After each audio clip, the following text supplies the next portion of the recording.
Hi, and welcome to Making the Case with Lambda Legal, a podcast from Lambda Legal highlighting impactful cases and policy work. I'm Berg, a journalist and host, and I cover all things LGBTQ+ and the issues that impact us. During Trump's presidency, Lambda Legal filed multiple lawsuits against the U.S. Department of Defense, including 2 recently decided cases regarding the active service of people living with HIV.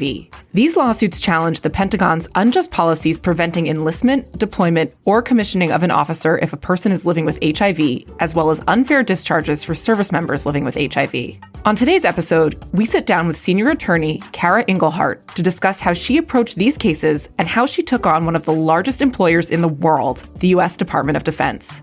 The first, a lawsuit on behalf of D.C. Army National Guard Sergeant Nick Harrison, who was denied the opportunity to serve as an officer and faced possible discharge from the United States Armed Services because he is living with HIV.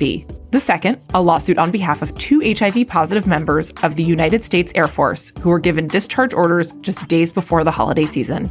Let's dive in.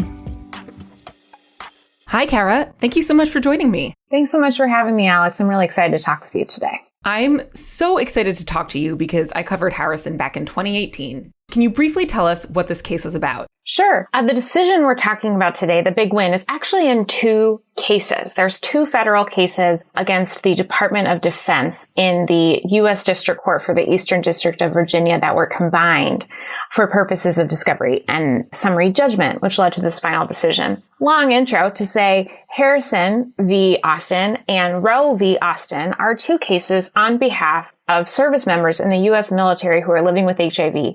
We're facing sort of at least 3 different kinds of discrimination based solely on their HIV status.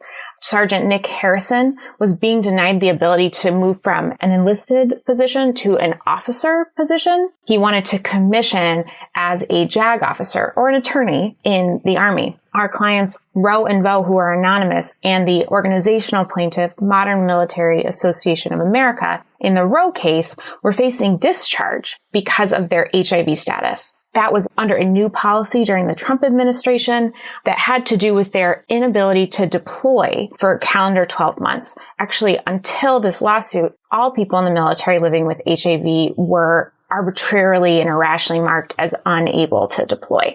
So this case is on behalf of people who are currently serving in the military and living with HIV, and now they will no longer face that discrimination. Now, one of the things you said is these people were marked arbitrarily unable to deploy. And it seems like at the heart of it is this idea of being undetectable. And that really enables someone to serve just as anyone else who is not living with HIV would. For those who might not know this term, what does it mean to be undetectable? Certainly, that's a really important question. So when taken as prescribed, HIV medications can decrease the amount of HIV present in a person's blood, or what we call their HIV viral load, to be too low to measure. This is called being undetectable. Being undetectable basically prevents the HIV from progressing as a disease and allows people to live long and healthy lives. And it also protects the health of other people. So for instance, their sexual partners can't be transmitted. People can't pass HIV through sex when they have undetectable levels of HIV. And it's estimated to be truly 100% effective. That's why we say undetectable equals untransmittable, or the short term U equals U, as long as the person who's living with HIV continues to take their medication as prescribed and stays undetectable. What we found out is in the military, people who are service members are more often likely to be undetectable than the average person. And that's because there's such excellent healthcare in the military, and people who are undetectable are just as healthy as people who aren't living with HIV. There's no barrier to being able to serve in the military. Yeah, can you really connect the dots here? So undetectable equals untransmittable. How is it that this does not impact an individual's ability to serve? So people living with HIV are living with what's considered to be a chronic treatable condition. It's just not a reason to discriminate against them. And this groundbreaking ruling represents a landmark moment for the courts to have acknowledged and reconciled with that scientific fact. Specifically, in this context, the military here in the U.S. is an all-voluntary force, which depends on allowing every citizen who is willing and fit to serve to do so. And in fact, the brief at the Fourth Circuit in our case, which was joined and authored by a number of former service branch secretaries said specifically, quote, "In our professional military judgment, any policy that discharges willing and able service members based on chronic but well-managed medical conditions should be based on the most up-to-date science and be justified by credible, not just theoretical risks. It is our professional military judgment that there's no legitimate reason to deny HIV-positive service members the opportunity to deploy." And of course, we agree. And so did the court. And I think what's really exciting from an HIV advocacy perspective is that there's so much deference given to military defendants in federal court. The military has an incredible amount of deference from the court systems and other branches to do what they think is best in their military judgment. But even considering that, and even considering that they're the most well-resourced opposing counsel we could see in an HIV discrimination case, presenting all the science most favorable to them, the science that we presented, the unbiased, unvarnished, mainstream medical science, was prevailing and persuasive here because it's accurate. So let's get into a little bit more of the human impact of this case. This came to be called the deploy or get out policy. How did it impact the plaintiff, Nick Harrison? We're fully capable of doing our job. We're fully ready to volunteer and go on all these deployments. We want to do our jobs just like everyone else. The deploy or get out policy actually impacted our clients in the Roe and Vo case, but it also sort of impacted Nick. So the idea behind it, and deploy or get out is the sort of colloquial name we gave a military regulation here. What it said was that if you have a condition or something in your file that marks you as undeployable worldwide for 12 months, and that's many conditions, but in this case specifically it was impacting people living with HIV, then the military wanted to discharge you. It was a new policy in February 2018, and so for the first time ever, actually, the military branches were discharging people based solely on their HIV status. In past, if people seroconverted or acquired HIV while in service, people might select to leave the military for a medical discharge. But this was the first time that people were being actively forced to discharge based on their HIV status. And what happens in the other contexts, like Nick's, where he just wanted to sort of seek a promotion or commission to a higher rank, is that because he's not worldwide deployable, they don't want to let you join the military in the first place. And when you commission, you technically separate from the military as an enlisted person to recommission, rejoin, reassess as an officer. And he was barred from doing that because he was living with HIV. And that's based on the decision previously not to deploy people living with HIV. Can you talk about the strategy you used for this case? Did precedent from Lambda's past cases or HIV medicine and policy development help here? Certainly. We had been considering this fact pattern, the discrimination in the military, for many years, and the medical science and the health science and the case law and the public understanding of the mainstream science had developed to a point that this was the right time for this case. The Pierce case, for instance, had a public settlement, which wasn't a court decision, so there wasn't persuasive case law here. But the settlement had a huge fee award and damages and had the sheriff's department come out and state that someone living with HIV could perform the duties of a police officer, a first responder, types of jobs that have historically been denied to people living with HIV. This decision has implications that extend far beyond the military. What does this victory mean for people living with HIV?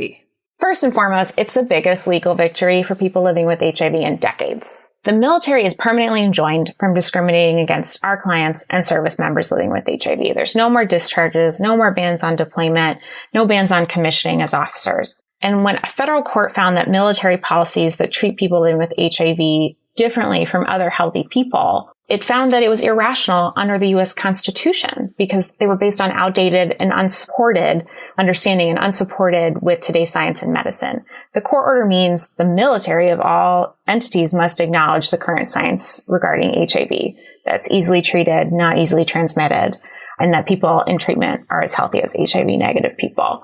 And what this will do is combat HIV-related stigma persisting for years after the start of the epidemic. The enjoined, antiquated policies here are just a reflection of fear and ignorance about HIV transmission that have really just driven persistent discrimination throughout the epidemic. Yeah, I just want to repeat what you said. This is the biggest legal victory for people living with HIV in decades. You mentioned that this will combat stigma around living with HIV. I remember when I was covering this, actually encountering so many people who didn't even know what undetectable meant. Of course, that was a couple of years ago. But how does this win further combat stigma around living with HIV? Sure. I mean, it's probably the most important decision since a case called Bragdon v. Abbott, which held that HIV is a disability entitled to protections under the Americans with Disability Act protections. But what's interesting here is that the ADA, which is a federal non-discrimination law, doesn't apply to the military. And so we achieved a similar outcome using constitutional principles that do apply to the military and using administrative procedure acts that do apply to the military to find that there wasn't individualized assessments, that the assessments were based on irrational and arbitrary information. And what that shows is that when scrutinized, discrimination based on someone's HIV status, when it's not rooted in science, is arbitrary. It's just based on stigma. How does Lambda's work extend beyond the case to educating the public about HIV? I mean, Lambda does three different things really well. We do impact litigation, we do public policy, and we do community education.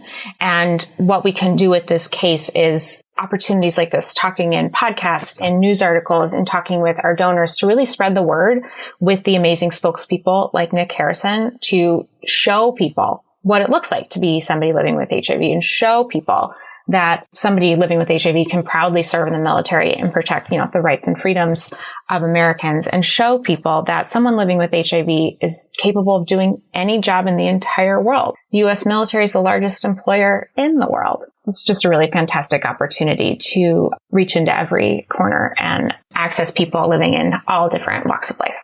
What did you learn from this case that you'll take with you? I learned so much in this case, truly. It was an intensive litigation effort, so as a lawyer nerd, super fun. I learned about the resilience and brilliance of my clients who are doing incredible work in the military. I learned that science, not stigma, can prevail, that the facts that we have for putting into admissible evidence are persuasive and undeniable, and I'm rejuvenated and excited to put those skills forward in the next case. Well, Kara, thank you so much for taking the time to talk about this case with me. Thank you, Alex. Thank you for listening to this week's episode of Making the Case with Lambda Legal. Making the Case is hosted by me, Alex Berg, and written and produced by Erika Kramer for Lambda Legal. Our show is recorded and mixed by Erik Monical for Mouth Media Network. Original music was made for Making the Case by Megan Rose. If you are seeking information to assist with a legal matter involving sexual orientation, gender identity, or HIV, please reach out to our legal help desk at lambdalegal.org/helpdesk. This podcast is intended to serve as general information. It is not legal advice nor intended as legal advice. For individual legal advice, please contact an attorney.